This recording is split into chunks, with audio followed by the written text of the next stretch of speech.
Bom dia, meus amados, a graça e a paz do Senhor.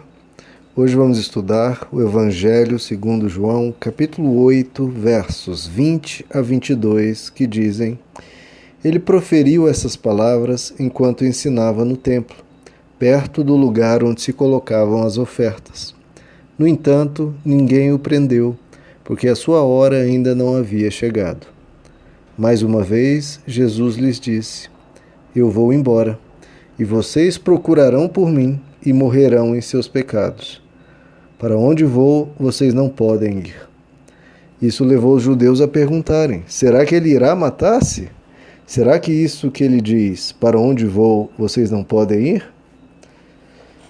Bom, queridos, aqui, primeiro no verso inicial, diz que Jesus estava ministrando o seu ensino no templo, em Jerusalém, perto do lugar onde se colocavam as ofertas. Bom, e esse é um lugar onde ocorreu uma cena bastante memorável, né?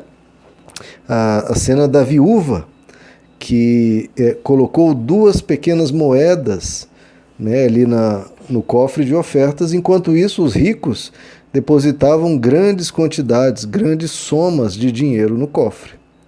E aí, o que Jesus diz? Ele diz aos discípulos: essa viúva deu mais do que todos aqueles ricos, porque os ricos estão dando do que sobra. Já ela já está dando algo que vai inclusive fazer diferença para o seu sustento. Bom, queridos, infelizmente, uma passagem tão linda eu já vi sendo utilizada para verdadeiras atrocidades, né? Em termos de exploração de pessoas. Olha Jesus dizendo aqui que você tem que dar tudo que você tem, até afete o seu sustento, siga o exemplo da viúva, dê tudo que você tem, etc. Queridos, não é nada disso que Jesus está passando aqui, óbvio, né? Não é isso que Jesus está ensinando. O que Jesus está ensinando é que Deus, quando você faz algo para Ele, Ele está olhando a disposição do seu coração. Qual que é a sua intenção? Qual que é a sua motivação? Porque os ricos judeus estavam dando para aparecer, para se vangloriar, para que todo mundo os admirasse. E davam do que sobrava. Eles pegavam ali qualquer dinheirinho ali que não estava fazendo falta, um valor que para eles sequer tinha qualquer importância, e dava. Agora, aquela viúva tinha um amor tão grande por Deus que deu humildemente, passando despercebida pela multidão, e deu algo que para ela era significativo. Então o que Jesus está dizendo? Deus está olhando para a intenção do coração, para a motivação do coração, pelo fervor e amor de cada um. Então, se você não tem condições de dar uma fábula, de doar uma fábula como oferta à igreja, mas dá algo ali que é representativo para você e buscando ajudar a pregação da palavra de Deus, Deus está se alegrando demais com isso, muito mais que um rico, podre de rico, que dá 10 vezes mais que você, mas dá, assim, sem dar valor para a obra de Deus, ou apenas fazendo isso porque quer que todos o admirem e o achem mais importante. Queridos, Deus olha a disposição do coração. Deus está olhando o coração de cada um e o esforço de cada um naquilo que ela pode fazer. Bom, e o texto nos diz que ninguém o prendeu, apesar de estar num lugar tão público, né? Jesus não era esses tipos de pessoas que fazem tudo no oculto, tudo escondido. Não, o ensino dele era absolutamente público. Ele não fazia nada às ocultas, não fazia tramóias. Não, ele ensinava publicamente a todas as pessoas, a qualquer um que viesse, ele estava ensinando. E ele, o texto diz, ninguém o prendeu, porque havia tanta gente querendo prendê-lo, que o texto até observa, né, que Jesus escapou de mais uma. É muito interessante como o próprio Deus foi caçado na terra, né, o tempo todo, as pessoas tentando prendê-lo. Bom, aí Jesus diz, vai chegar a hora que vocês vão procurar por mim e vocês morrerão nos seus pecados. O que ele quer dizer com esse procurar por mim? Aqui eu não entendo que eles estão dizendo que Jesus está dizendo que vão procurar por ele, Jesus. Mas vão procurar pelo Messias. Ele estava ali como o título do Salvador, como o Messias, o Cristo. E o que Jesus estaria dizendo é: vão procurar o Messias um dia. E não vão achar, porque o Messias já veio, que sou eu. E vocês procurando isso vão acabar se perdendo e morrendo nesse pecado. É o que Jesus diz em Mateus 24, por exemplo. Ele diz assim: se alguém vos disser, eis aqui o Cristo, ou ei-lo ali, não acreditem, porque vão surgir falsos cristos, falsos profetas, e eles farão inclusive sinais e maravilhas. De novo, que eu já expliquei várias vezes. Milagres, sinais e maravilhas não atestam o caráter de uma pessoa, nem o ensino dela. O que verifica se o ensino é verdadeiro ou não, adivinha o que é? É se o ensino é verdadeiro ou não. Não interessa se estão realizando milagres, sinais, maravilhas. Não é isso que comprova se um ensino é correto. O ensino é correto se ele for correto. Se ele ensinar a bondade, se ensinar o amor, se ensinar a misericórdia, se ensinar o caminho da paz.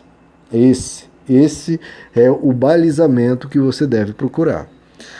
Então surgirão falsos cristos e falsos profetas e farão grandes sinais e maravilhas, de modo que, se fosse possível, enganariam até os próprios escolhidos. E Jesus diz: eis que eu vos anuncio antes que aconteça. Então você que está me ouvindo já foi alertado que virão falsas pessoas no nome dele, dizendo que são isso, que são profetas, que são ungidos, etc., e farão milagres e ainda assim são falsos. Portanto, se vos disserem, Jesus continua, ele está no deserto, não vão até lá. Ele está no interior da casa, não acreditem. Porque assim como o relâmpago sai do Oriente e se mostra até o Ocidente, assim será também a segunda vinda do Filho do Homem. Então, queridos, o que Jesus está dizendo, ele vai, ele será crucificado e vai embora, e a próxima volta dele será visível por toda a terra. Agora, os judeus, eles procuraram pelo Messias, desprezaram Jesus e continuaram procurando o Messias. Até que no ano 66 surgiu um homem com excelente oratória, uma pessoa cheia de influências políticas, e convenceu a nação judia a se rebelar contra o Império Romano. Se rebelaram, dominaram as guarnições romanas, mataram os romanos que havia em Israel e conquistaram a liberdade extremamente provisória. Obviamente, o Império Romano reagiu, enviou as suas legiões, seu poderoso exército, sua máquina de guerra imbatível, e foram conquistando cidade por cidade em Israel até chegar às portas de Jerusalém, onde o general Tito quebrou as muralhas, entrou na cidade e devastou a cidade, a transformou em ruínas, destruindo inclusive o templo de Jerusalém, o templo de Herodes, que era uma obra gigantesca. O que sobrou desse templo, nós sabemos bem, está lá em Jerusalém, que é chamado do Muro das Lamentações. Só sobrou o muro do templo. Porque o que Jesus disse: vocês vão procurar um falso Messias, vão seguir um falso Messias, e o que vai acontecer? Vocês morrerão nos seus pecados. Porque recusaram o rei da paz e buscaram um rei de guerra. Se esqueceram de alguém que ensinava o amor e buscaram alguém que ensinava a violência e a conquista política. Não é esse o caminho para a salvação da humanidade. E tanto é que eles estão tão enganados que eles ridicularizam Jesus quando Jesus diz: vocês não poderão ir para onde eu vou. Ridicularizam ele, dizendo: será que ele vai se matar? Porque esse é o único lugar que eu não iria. Então começam a debochar de Jesus, começam a ridicularizar, tratar ele de uma forma maldosa, Que a gente se lembre disso, querido? Se o nosso Deus, o Rei do Universo, o Todo-Poderoso, suportou essa oposição, ridicularização, contra ele mesmo. Então a gente não pode se cansar, né, querido? A gente não pode ficar reclamando da vida. Se o próprio Deus se colocou numa situação dessa, ele que tem todo o poder no universo, que nós também tenhamos a paciência dele, que a gente siga o exemplo dele, porque ele não precisava ter passado por nada disso. Porque não só ele tinha o poder, como ele era absolutamente inocente e justo. Então, queridos, que a gente olhe para o exemplo do nosso mestre, que a gente não desista, que a gente não se canse de fazer o bem, que diante das provocações, diante das ofensas, diante das acusações, diante do deboche, não desista. Permaneça como Cristo fez, porque o seu caminho é a glória. Olhe para a esperança eterna e para quem você serve. Não tire o foco, não perca o foco do que você está fazendo.